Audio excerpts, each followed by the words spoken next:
Pagtalima ng mga negosyante sa Dagupan City sa 20% discount grant para sa mga PWD at senior citizen, mahigpit na binabantayan ng autoridad. May detalye si Jasmine Gabriel Galban.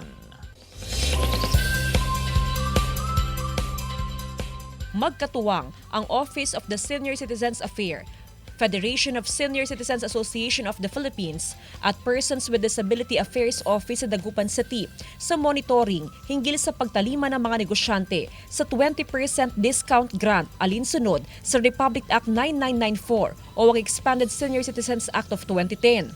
2022 nang makatanggap ng reklamo ang OSCA Dagupan City na may mga establishmento na hindi nagbigay ng deskwento sa mga senior citizen. Agad na isyuhan ng notice to explain ng may-ari ng food establishment. Kasunod nito, pinulong ng lokal na pamahalaan ang lahat ng mga negosyante at muling ipinaalala ang karapatan ng mga senior citizen at PWD sa 20% discount. Simula 2023 hanggang sa kasalukuyan, wala nang natatanggap na reklamo ang OSCA, FESCAP at PDAW. Karamihan naman kasi sa kanila, alam na nila yung merong certain amount na dapat ibawas dahil that is the law.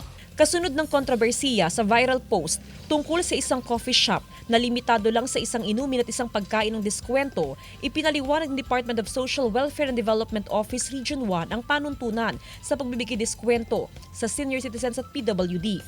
Wala raw limit o restriction sa pagbibigay ng 20% discount sa senior citizen at PWD. Basta't may ipakita nila ang kanilang ID, dapat mabigyan sila ng diskwento.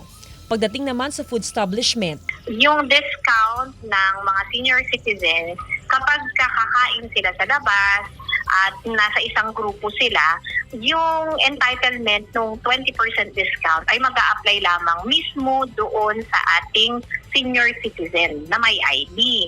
Jasmine Gabriel Galban para sa Mornings with GMA Regional TV.